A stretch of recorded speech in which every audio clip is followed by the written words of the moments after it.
Charley Finley had just bought the Kansas City A's a few days before our finals on the ABL.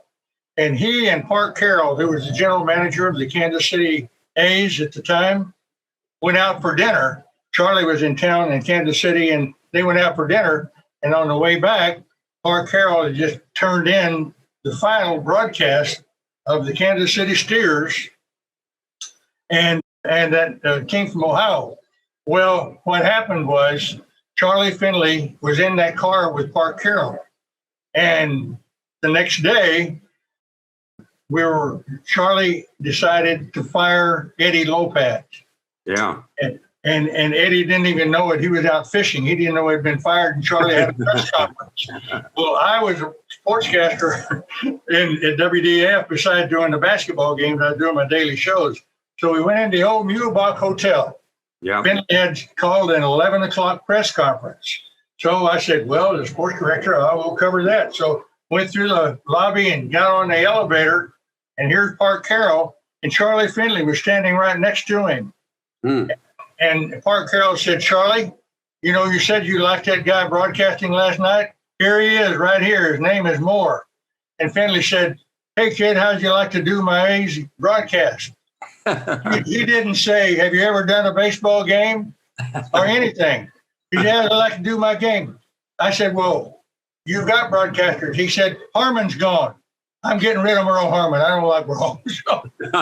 So at any rate, and it was spring training because our basketball season was over.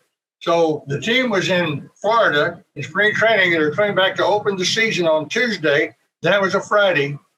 I had to go to Cleveland on Saturday to do the final game of the team, and they were coached by Bill Sharman, Cleveland was. But anyway, while I was in the hotel in Cleveland, I got his phone call from Charley Finley before that game that day.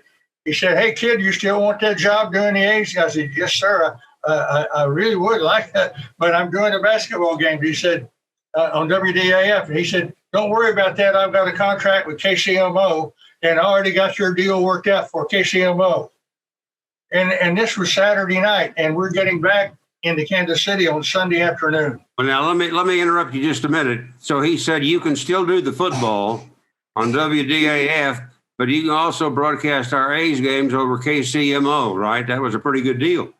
Well, what the deal was, when Charley offered me that job, I said, I've got a contract with KCM with WDAF. They said, I'll take care of that. Don't worry about it. So by the time I got back from Cleveland in that day, the next Sunday, he said, you got the job. So Monday I started. I hadn't seen any of the spring training games. I didn't know any of the players. And so I started off. That was my major league start right there. Ross? For people who don't know about Charles O. Finley, yeah, he was a character. He made a ton of money in the insurance business. I think medical insurance was the thing that really got him going. And he got the money and he made these purchases of teams. And then later, and you can tell everybody about this, he was the guy who came up with all these ideas. One of them was, let's have an orange baseball. And the player said, we can't see the spin, right? Yeah. That was one of the reasons. I don't know what else, but they didn't like the idea of having that. We used it in a spring training game. Did you? I've got one somewhere in my stack of keepsakes from the A's. I've got an orange baseball. We have one too, Monte. It's in storage somewhere. But yeah, that was part of it. And isn't it true that he decided he'd make a mule his mascot? Yes, he somehow he is infatuated with mules. So he found this big, it was a big mule, kind of a red-colored mule, and he named him Charley O. the Mule. and Ross, he had that mule out there before every game, and he would parade that mule around, and a lot of times he'd have an A's player riding that mule. Right. Well, one time the Boston Red Sox were in Kansas City for a series, and they had Jimmy Pearsall. Yeah. So before the game, our player came riding that mule around in front of the visitors' dugout. Pearsall was sitting in the corner, and he had a baseball, and he drew back and threw that baseball and hit that mule right in the butt. Took our player, Bobby Del Greco, off onto the ground. And didn't they say also that Charlie O would even have the mule go indoors? I mean, he might go to a press conference or he might go to a cocktail party or any place, and there he was. He had that mule and a wagon. He had an air-conditioned wagon that he pulled that mule around. We'd go to towns where the A's were playing. And one of the times I'll never forget, we went into New York City, and Charlie would have that mule go out with the wagon, and it would give away baseball to the Little League practice fields. Sure. But then we were staying in the Summit Hotel there in New York City.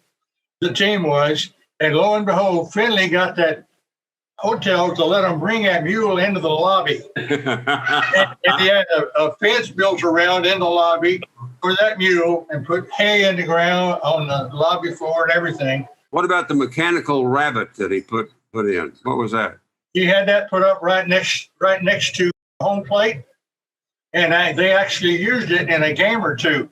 What happened is the umpire, instead of having balls like this, that rabbit came out of the ground with a basket full of baseballs. Yeah. The umpire would push his air horn, and that basket would come up out of the ground, and the umpire would get the baseball that way. Oh. It got hung up one day, and they had to take time out of the game because the thing got hung up and wouldn't go back down. And he also had something about mustaches. Didn't he give players extra money if they wear a mustache? That was in Oakland. Yeah. That was in Oakland, yeah. He had everybody, he said he'll give us $300 if you wear a mustache.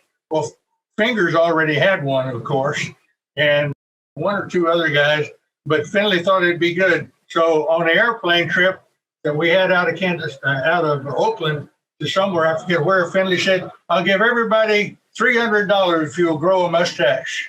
And so everybody grew a mustache. He made me wear one. No. Yep. Did you get money? No, I never got the $300. That's right.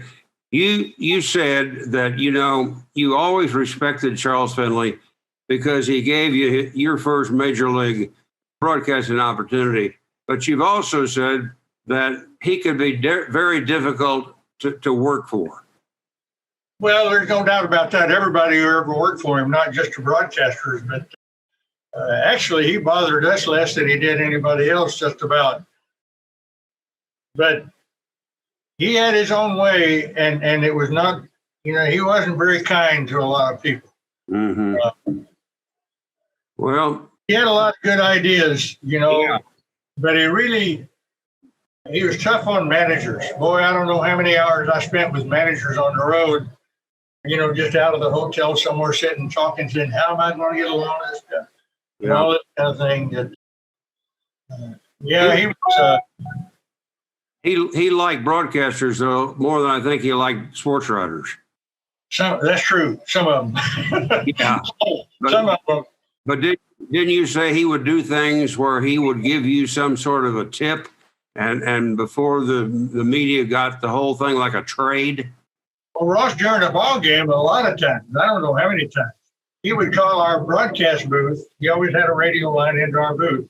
He would call our booth and say, I just traded so-and-so. The game is still going on, and the guy who's traded is out in the bullpen. Nothing about it.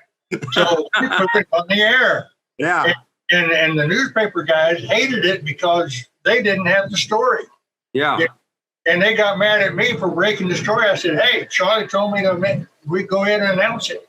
Yeah. So, and a lot of times the players didn't know it themselves until they heard it on the radio. Yeah. Not in the bullpen, they always had a radio. But I remember that some of them used to call you a shill for Charlie Finley, which was not true at all.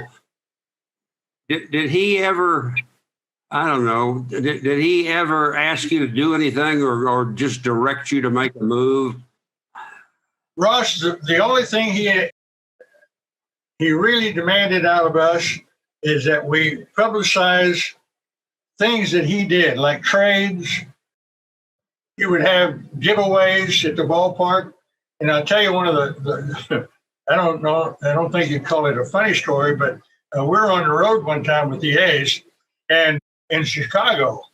And when we get into Chicago, Charlie would usually have something in his office that he'd want to show us broadcasters that he wanted us to show on TV that night. So he called us over there, and my broadcast partner and I went over to his office in Chicago there, and he said, now these are the batting helmets. We're going to give away these batting helmets, A's batting helmets. When you guys get back off the road trip on that first Sunday there, we're giving away these helmets. So you show them tonight on TV. So I took this helmet out, and we showed it. And so I got on the air, and I said something. I said, but now, kids, remember this. This is not a protective helmet. You can't wear this instead of the helmets that you wear when you're batting because it's not all that safe, but it's fun. Boy, when I got back into Oakland, my phone was ringing, and Finley yelled at me and cussed me for saying that. He said, you're going to knock all those kids out. None of them will want to come to the ball game because you said those helmets aren't safe. So anyway, we go from Chicago into Detroit for our next series. We get into Detroit, and it's a Saturday afternoon game. And Saturday night, Charlie decided to take the press corps out to dinner in Detroit. So we had the broadcasters and the writers all go to this restaurant. I noticed when Charlie came in, we were standing in line to go back into the restaurant. He had his hand in a cast. And I said, Charlie, how did you break your hand? And he said, and he goes through his cussing. He said, I got so blankety blank mad at you, I hit my fist on the disc. I broke my fist because you didn't advertise those damn helmets.